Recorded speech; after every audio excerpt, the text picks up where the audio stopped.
Welcome one, welcome all to another episode of the Echo from the Buttes podcast, covering all things Arizona State athletics. I'm your host, David Howman, joined as always by my co-hosts, Austen Bundy, Andrew Hayslett, and Tom Hardon. Well, Cher finally did it. She turned back time for everybody except those in Arizona. So Andrew and Tom, of course, it was daylight savings on Sunday. And Austin and I, just like everybody, were adjusting to the time change and getting used to that. But time did not turn back. Time did not stop for anybody in Arizona or for Arizona State Sun Devil football going on the road to Iowa State and pulling out a really improbable, gutsy win. Jeff Sims' legacy game. No Sam Levitt, no Jordan Tyson. Tons of other injuries all up and down this roster. Interim special teams coordinator, all the different things that happened. And they went out and just had probably the most entertaining game that we've had all season long, just because of the odds that were stacked against them. So of course we're here to talk about that game, break down everything from that game, and definitely not look at anything that any of us predicted before this game, because we all had faith in Arizona State. There's no need to relitigate any of that. But Tom, you were very, very close with the final score. So I know you're now holding a personal grudge against Jesus Gomez for ruining it for you. But how did you get so close? What did you know, and when did you know it? I just looking at highlights of Iowa State's running defense, there wasn't a lot of what they showed me that impressed me that they could stop a truly run-oriented offense. And knowing Jeff Sims's dual threat ability and that he has that running ability to his game, I knew that Arizona State had to lean into the run heavy, whether it was with Sims or with Raleek Brown or whoever was going to be back in the backfield, and just drive that run game. And that's exactly what happened. Sims put up the 8th best rushing total in single game Arizona State history, 228 yards.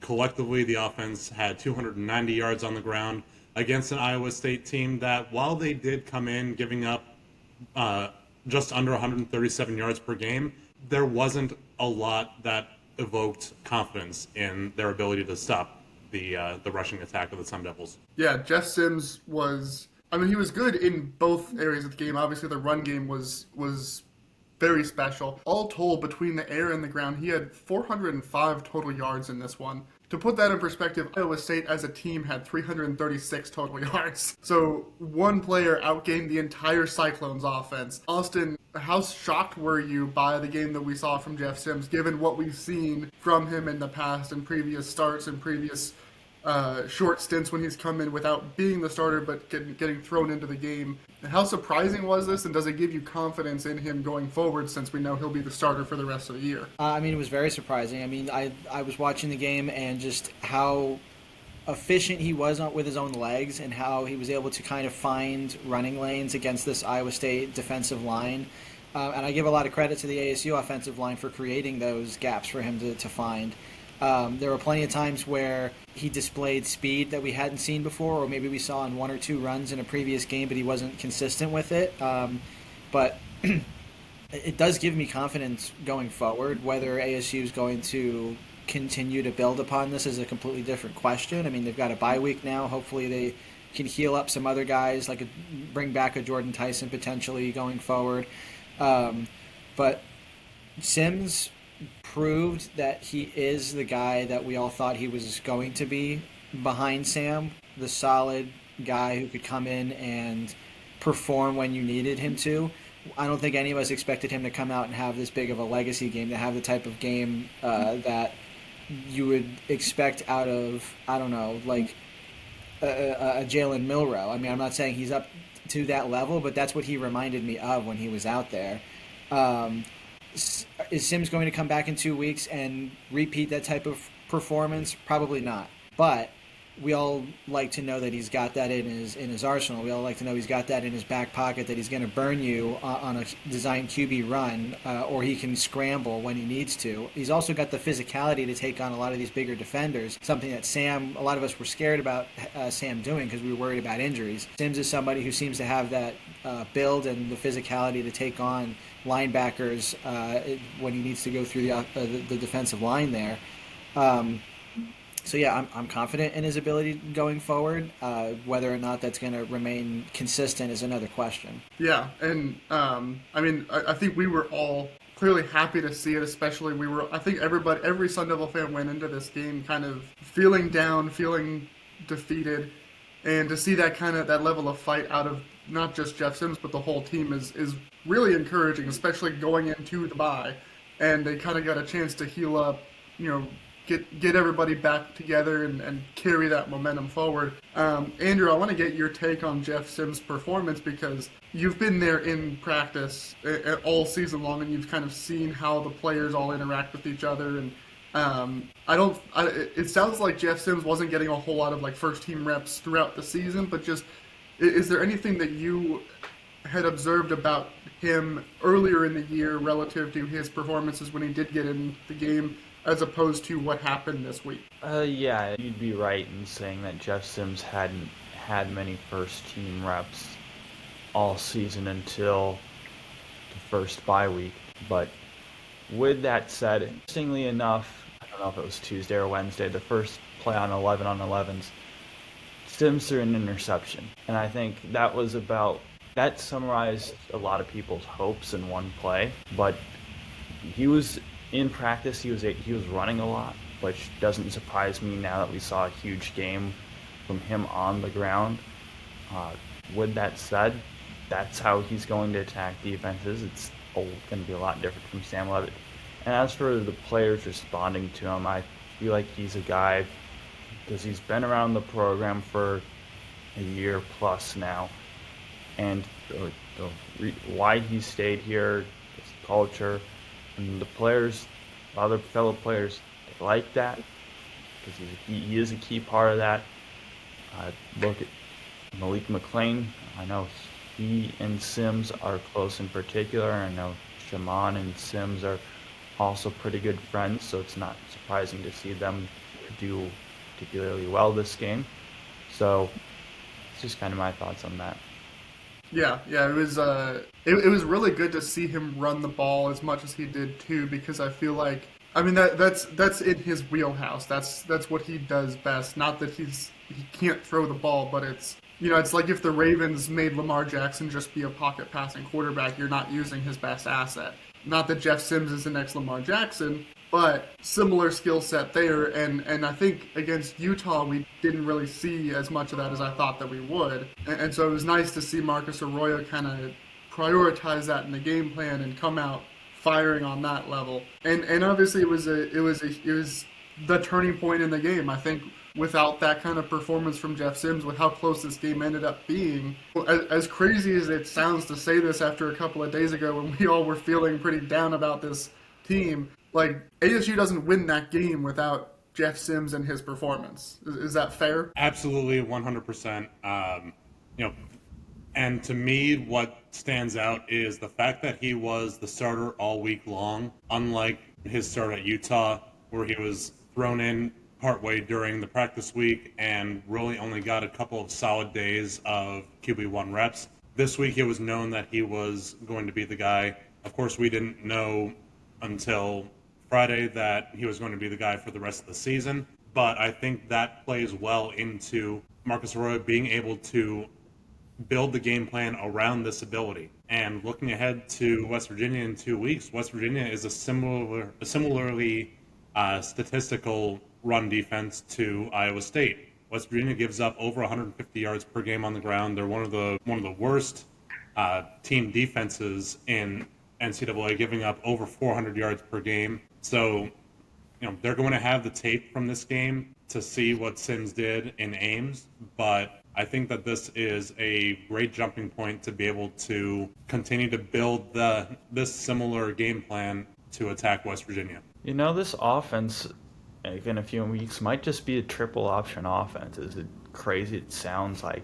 You got a running quarterback, Malik Brown, who can be effective on the ground, and then you might mix in a Derek Eusebio and some other guys, receivers, running backs, whoever, and this could be like a service academy offense almost. Do we see a return of Kanye Udo in the backfield? He I has think played the it's more triple like- option. Yeah, that's possible, but I feel like the staff likes Demarius Man Robinson a lot more because he's been getting a little bit more reps than Udo has over the last few weeks. But it is possible to see Udo play if that's the style that they return to. Yeah, I'd like to see more Udo in general, but a triple option. I don't know if they'll necessarily fully commit to the triple option because that's a huge shift to make in season. But I agree with you, Andrew, as far as like building a lot of that in there, and being a heavy option team at least, just because that's the best way to take advantage of Jeff Sims. Not only because of his running ability, but then it makes the defense cheat up a little bit more, opens things up for him in the pass game downfield as well. And Tom, you mentioned West Virginia and how they kind of match up there. West Virginia just did ASU a big solid. They beat Houston this weekend and beat them pretty soundly too. And Houston, as we know, is a run first, run second, run third kind of team, and West Virginia was able to beat them, which was a big shock for me, I'm sure for a lot of people. And it between that and and Utah beating Cincinnati and also ASU beating Iowa State, it makes things much, much more interesting in the Big 12 race. Right now, we've got BYU is still in first, and they're 5-0 in Big 12 play. But next week they play Texas Tech. The week after they play TCU, who we've all talked on here about. TCU could be the team that helps ASU out a lot down the stretch. And then the week after that, they go on the road to play Cincinnati.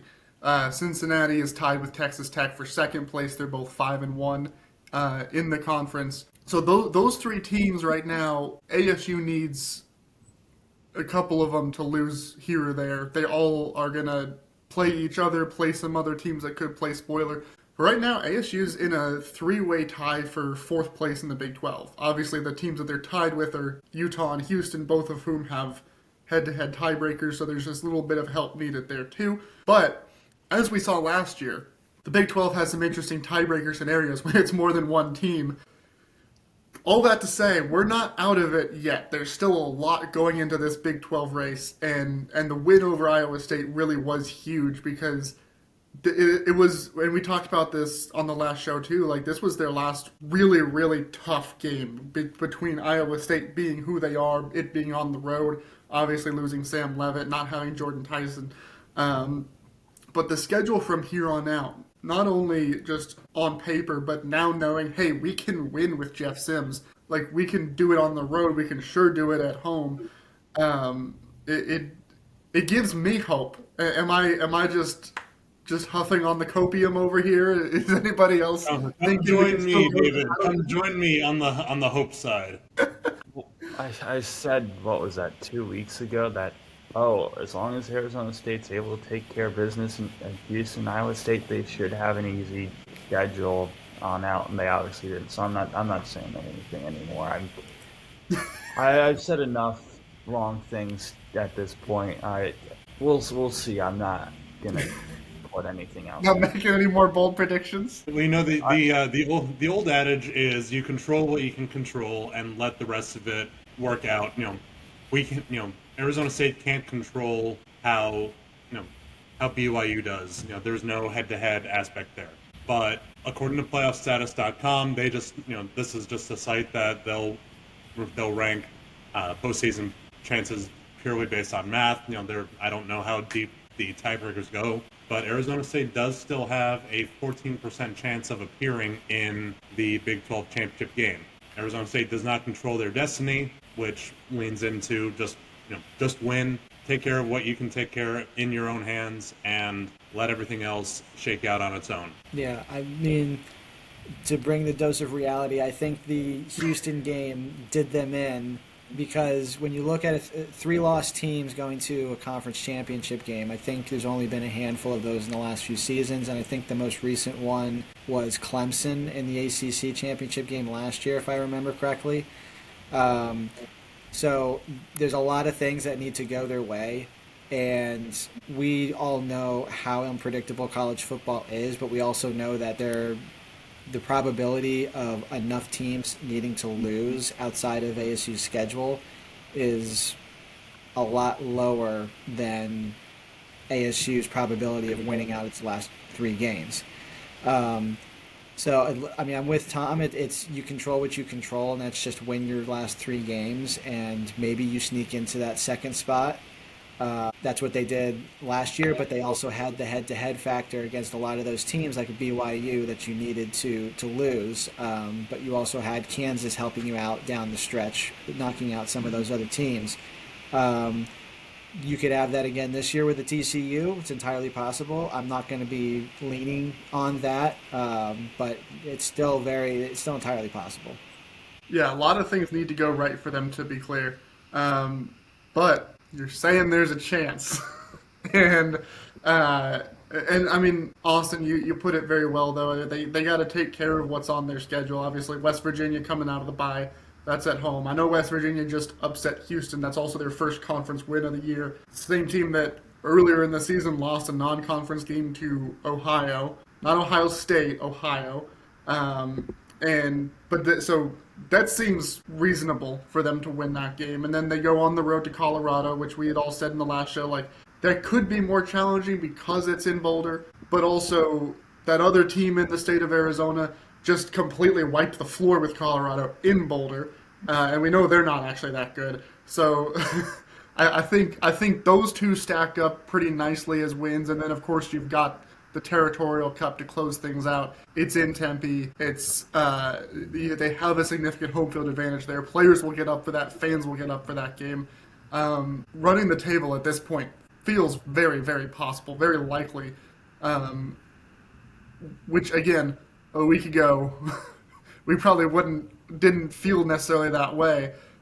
Someone on here, I won't name names, but did predict that ASU was going to lose that Territorial Cup game. Again, won't name names, but you can go back, you can watch the tape, and you can find out who. Somebody else on here, and I'm not going to name names, also predicted that ASU would lose by 21 yesterday. Again, you can go back and check Devils in Detail for who had that spectacular take. Don't make me mute you. I have the power. I will abuse it. Let's keep this show nice. Smite me, almighty smiter. Well, I was under the impression making that prediction that these were spooky and were things we didn't want to see happen. So I'm just throwing that out there. Point being, I think it's perfectly reasonable that they win the next 3 games. Perfectly doable, but yes, again, a lot of other things need to go right. They're going to need, I guess technically they wouldn't need BYU to lose, because realistically they just need to get up to number 2 in the Big 12 to get to the title game. But this is where I'm going to be really kind of frustrated if it does all kind of go this way for ASU, because just like we saw last year, these Big 12 tiebreakers are a pain on the brain to try and figure it all out.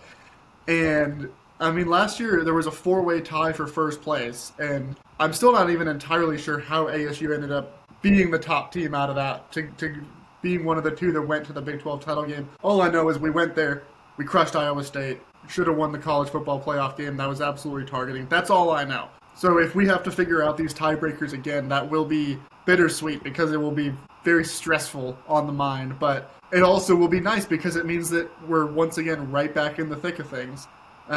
So I'll delegate that to you guys if we have to figure out the math of those tiebreakers, because I'm not doing it this year. So what's harder on the brain, figuring out the tiebreakers or figuring out what's targeting or not? Yes. Why not both? Well, the targeting is actually very easy, because I went back and I looked at the rule book, and it actually says if Arizona State is involved in the game, it's not targeting. So that's very clear, cut, and dry. Unless Arizona State is the offending team, then it is targeting. Well, yes, sorry. If Arizona State would benefit from it, then that's rule sub-item B. Yeah, so... yeah, that's... We're not bitter at all. No. What are you... bitter about what? You know, this game yesterday for me did kind of bring back some memories of the Cardiac Devils of 2015 and 2016. I'm not sure if Austin and David, if you guys felt the same about that as the game was coming down to the wire, but it certainly had that feeling of are they going to hold on? Is it going to slip away? Is there going to be some cosmic interference on on All Saints Day of all days that really brings the demise of this game? I think, yeah, a little bit. Some of those flashbacks did come back. I mean, there were multiple times where I was watching and I'd see like Iowa State's driving or whatever, and I would maybe like look away because I needed to do something, and then I come back and the score was still the same, and ASU has the ball, and it's like, what happened? Like, and I have to go back and like there was either an interception or a fumble. I mean, there were a lot of turnovers in this game, but like I really only happened to see the ones where ASU turned the ball over and fumbled a bunch in the first half. So I mean, I was expecting the turnover game to be the difference here because going in, I wasn't expecting Jeff Sims to be the difference maker. But the fact that, I mean, the turnover game, they still survived that. And then Sims setting a program record with his feet. I mean, that's pretty incredible. I didn't realize that until after the game. 155 yards rushing. He broke the most rushing yards by a QB in a single game, I think. So you got the athletic director, Graham Rossini, announced that they're going to retire his jersey, the one he was wearing that day, and hang it up in the facility. It's pretty cool. And they're going to leave it in the condition that it's in too. They're not going to clean it, wash it up. They're going to keep that dirty jersey. No Tide pens needed. As a badge of honor, as they should. The turnover game is really the current concerning part to me going forward. Losing the turnover battle but still pulling out the win is completely gutsy. You can't argue that. But the ball security to me is something that needs to be shored up in the bye week. You can attribute that to the weather. The conditions weren't exactly the best in Ames. Rain started early and only got worse throughout the games. And you're gonna see some of those errors come. And all credit to Iowa State's defense on at least the first fumble. Perfect form tackle, helmet to the ball. It's hard to defend that no matter who you are. Like, unless you are Superman holding the ball, you're not going to hold on to a direct helmet hit to the ball.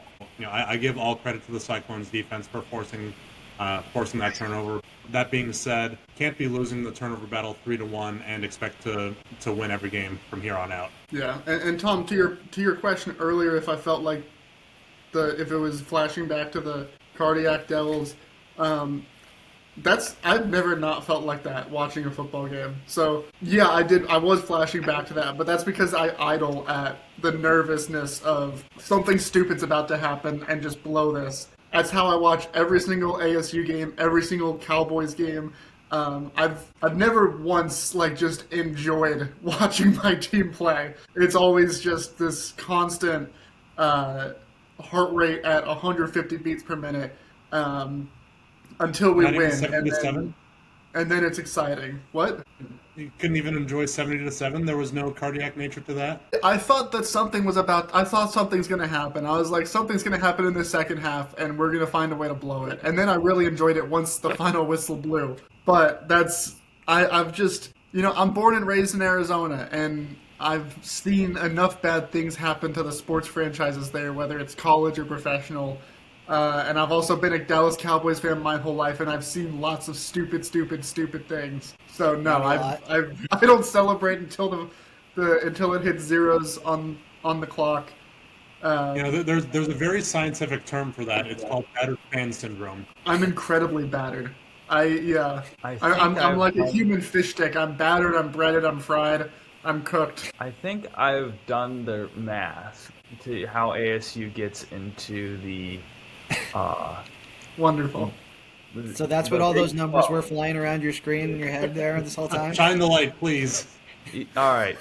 Houston and Utah and Texas Tech all have to lose one game. And then if TCU wins out, which this doesn't have to happen, but this is like the easiest path. If TCU wins out, they're going to play Cincinnati. They are also going to play Houston.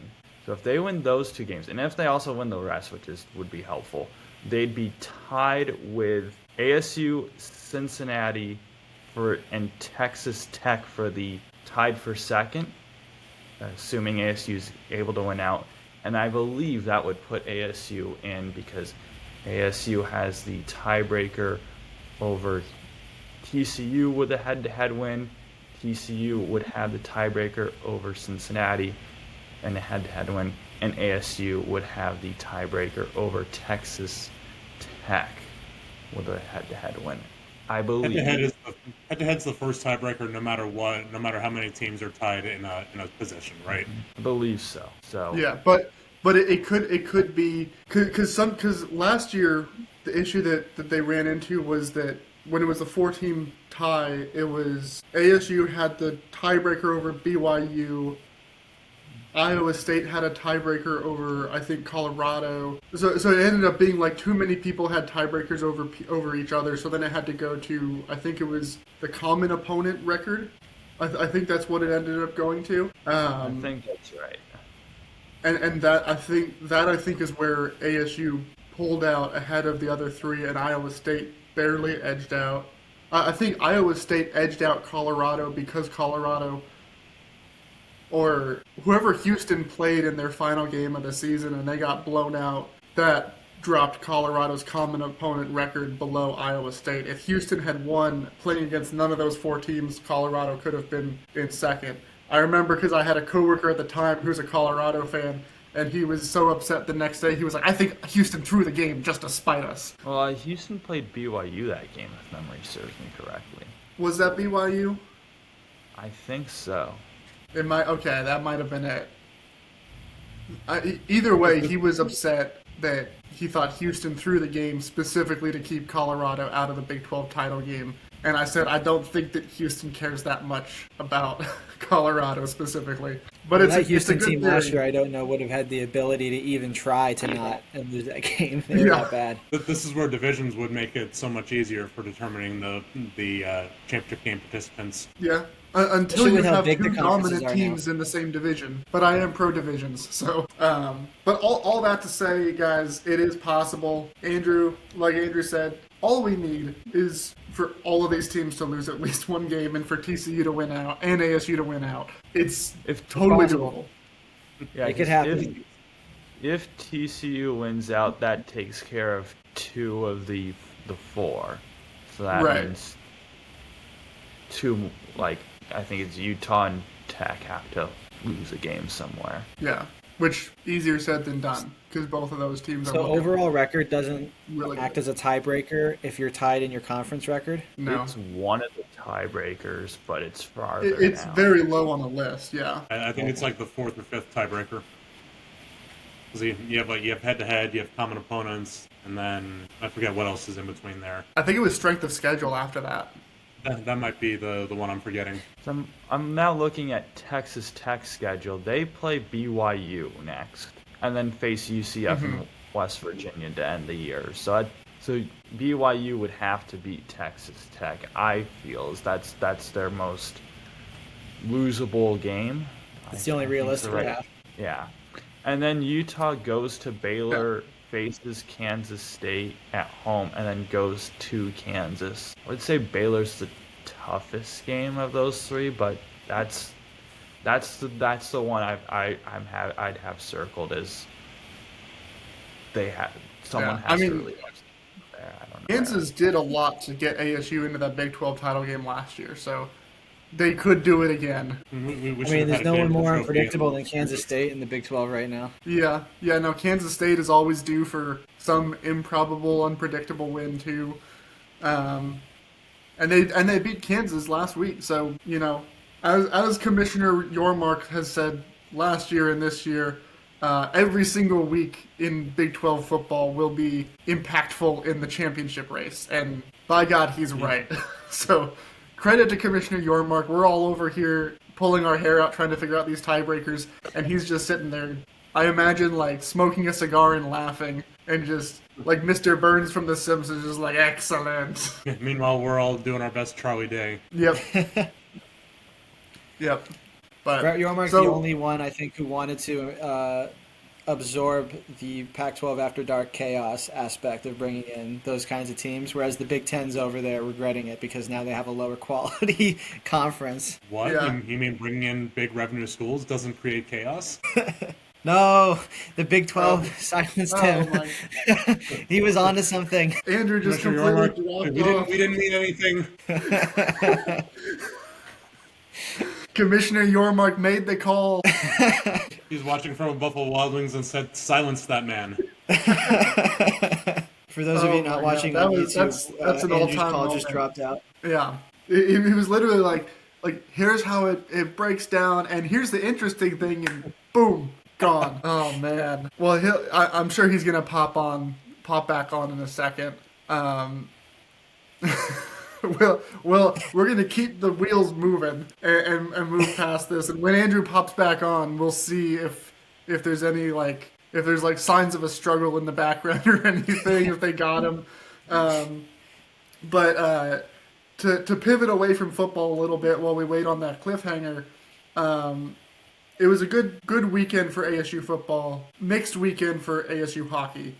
I was enjoying the euphoria of the football win, and then turned over to Tom's Twitter account to see how hockey was doing, and went on even more of an emotional roller coaster. As I have already said, I idle at that all the time. But Tom, what exactly happened? Both games this weekend started out nearly carbon copies of each other. Friday night and Saturday night, Miami took the lead in the first 2 minutes of the game, and ASU tied it up about midway through the period. And Friday in particular, ASU was able to just pull away and keep Miami's high-scoring offense at bay. Miami came into this series averaging nearly 5 goals per game, and ASU and Connor Hasley just shut them down. 4-1 final on Friday night, holding Miami to just 20 shots on goal, and meanwhile gaining 30 shots themselves. You saw goals from Bennett Shimmick, Sean McGurn, Jack Beck in his first game, who was exactly as advertised. Big piece on the power play, controlled the face-off with about a minute to play from Shimmick, and just buried the puck in the back of the net past Mateo Drobek, and then Cullen Potter got his first goal of the season on an empty netter to secure the 4-1 win. So the vibes were high coming into Saturday.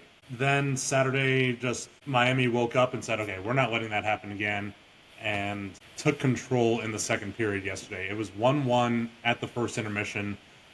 Miami took control with 3 goals in the span of 4 minutes and 23 seconds, and ASU was just never able to recover from that onslaught. And really the turning point for me came in the first period when Ilya Morozov for Miami was assessed a 5-minute major penalty for boarding and a game disqualification. He has easily been their top freshman this season, and to lose him at about the 11-minute mark of the first period was a big, it could have been a big boost for Arizona State. But the Sun Devils were unable to generate any momentum on that power play, only gaining 3 shots on goal in the final minute of that power play, and just never had a true momentum builder at all. Ben Keevan gave Arizona State the lead early in the second, or about the midway mark of the second period, but again, 3 goals in 4:23 by Miami, and then an empty netter in the third period to put it away. It's good to come away with the split. You want to, you never want to get swept in conference play. Unfortunately, Miami got their first conference win since January of 2024, so Arizona State was unable to extend that conference suffering for the Redhawks. But you're 1-1 in conference play. You're coming back home to host Colorado College this Friday and Saturday in the home opener for conference play. So Arizona State is not in quite dire straits just yet, but it's the power play to me is the piece that needs to be worked on the most in practice this week. You did get 3 goals on the power play over the weekend, but just the sheer number of power play opportunities that are being afforded to Arizona State, pushing 50 power play opportunities so far this season, that is far outpacing what opportunities they had last year, and just the inability to convert regularly outside of the 5-for-9 performance against Alaska. And this is why I have the battered fan syndrome. Because of things like this. We come into football with high expectations. We come into hockey with high expectations. And they let me down.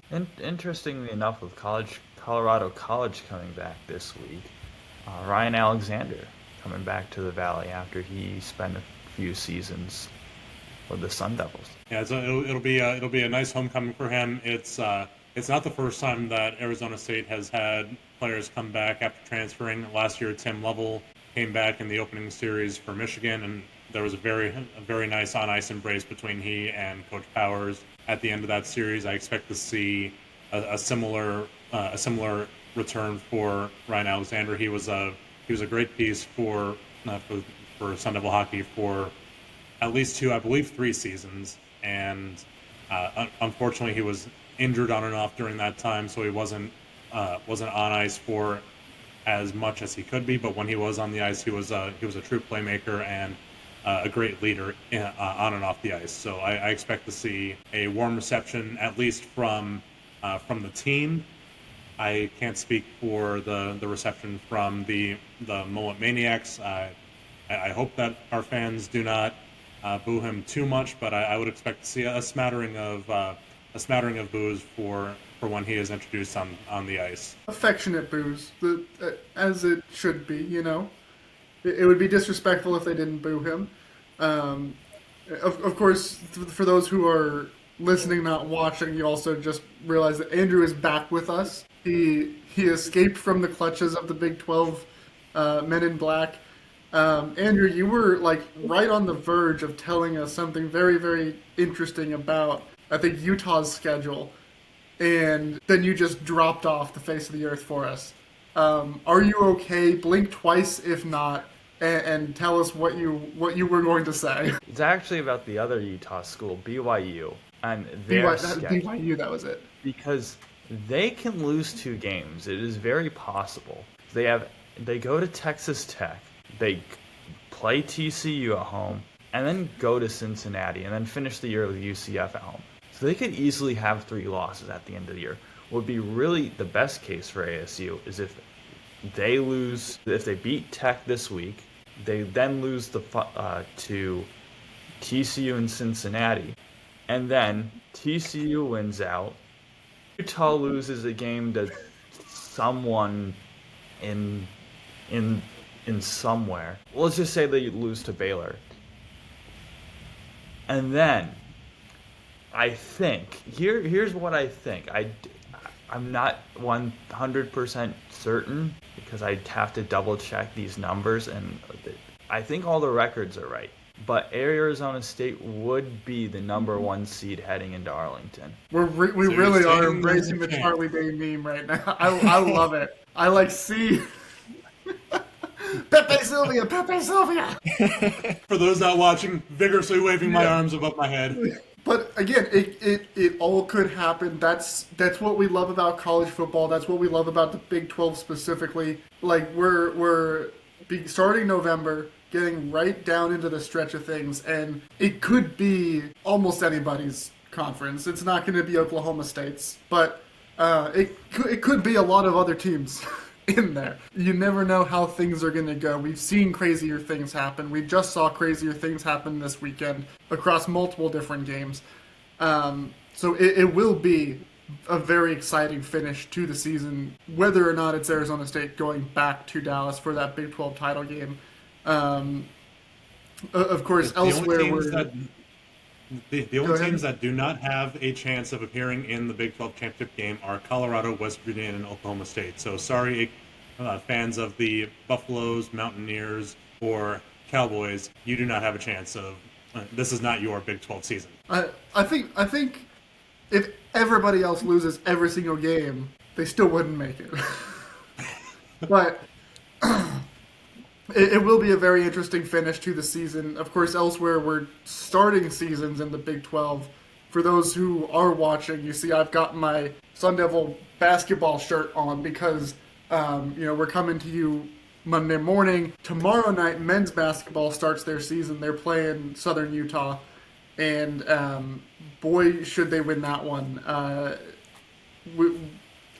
expectations are not high for men's basketball this season. They were picked unanimously to finish last in the Big 12 in both the coaches and the media poll. Rightfully so. But Southern Utah, that should be a good start to the season there. We're going to get to see what this cobbled together roster that Bobby Hurley put together in the offseason will look like. Really interested to see what it does look like. They've had 2 different secret scrimmages against UC Irvine and Texas A&M, both of which were technically losses, but were competitive losses. So I'm intrigued to see what that looks like. And then, of course, tonight, women's basketball, the Molly Miller era starts. I'm really very much looking forward to that. Both of these games are going to be on ESPN Plus. So if you've got YouTube TV, sorry, you can follow along on Twitter, and we'll of course have coverage of both games with Devils in detail as well. Women's basketball starts ESPN Plus or traditional ESPN, because Plus is the streaming only. You shouldn't need a YouTube TV or any cable subscription. Again, I was told there would be no math, Tom. But women's basketball starts their season off Bundy yesterday. This is why you don't cut the cord, kids. Women's basketball starts their season off against Coppin State. And if anybody here knows where Coppin State is, because Coppin is not a state. There's not a state named Coppin. But does anybody here, I looked it up before the show, so I know, but does anybody know where Coppin State is in the United States? I'm going to venture a guess that it's east. Is it Maryland? What'd you say, Tom? I'm venturing a guess that it's somewhere east. Yeah, you got the right half of the U.S. Andrew, I think you had the right answer. Maryland. That's my guess. Okay. Austin, how about you? I know they played last year in the Coaches versus Racism Round Ball Classic, I believe. Memory serves me right. I'm going to go with Andrew that it's Maryland as well. What did you say, Austin? I said I'm kind of leaning towards with Andrew here in Maryland, but I mean, I should know. I really feel like I should have heard of Coppin State more if they were actually from around the area here. I'm in the DMV. Yeah, I'll just stick with that, Maryland, so I don't look down. Okay, well, Andrew's right. They're in Maryland. They're in Baltimore, Maryland. So yeah, Austin, you really should. You should be embarrassed about yourself that you should have known that. Hey, at least I know UMBC, Bowie State. Like I know those. Bowie State. Well, yes, Coppin State. The Coppin State. I think they're the Eagles because that's what their logo looks like. They're coming all the way out to Arizona to play Sun Devil women's basketball, starting the season off. Like I said, both will be on ESPN Plus. So even if you do have YouTube TV, you can totally access that with an ESPN Plus subscription, as we all know. Last year, ASU went to Coppin State and lost in overtime. It was actually in the Coaches versus Racism Round Ball Classic. ASU played Maryland Eastern Shore, which that's a school I've never heard of before. But also, when you hear of that school for the first time, you know exactly where they are. Yeah. In Maryland, probably on the Eastern Shore. Whereas Coppin State... Here's your trivia question. Which Eastern Shore, what body of water is it actually touching? Let's Google this. Do you know your now. Geography before you look it up, David, because I see you looking down at your phone? I'm going to say Chesapeake Bay. Very good, Tom. Yeah. Because it's hilarious because it's the western shore of that peninsula, but it's the eastern shore of Maryland because it's on the east side of the Chesapeake. See, I don't know enough geography to have even ventured a guess there. Like I said, born and raised in Arizona, now I'm in Oklahoma. That's as far east as I get most of the time. So, but yes, women's basketball starts their season against Coppin State tonight on ESPN Plus. Make sure to watch it. Tomorrow night, men's basketball against Southern Utah. Make sure to watch. And they're just getting started in the Big 12. ASU football is also kind of just getting started in the Jeff Sims era. But heading down the stretch in this Big 12 race, it's going to be wild. It's going to be fun. It's going to be a crazy ride. Of course, we've got a bye week coming up for ASU football, but we will have plenty to talk about on our next episode as well. And so until then, for Austin, for Andrew, for Tom, I'm David Howman. Signing off for Echo from the Buttes. As always, give 'em hell, Devils.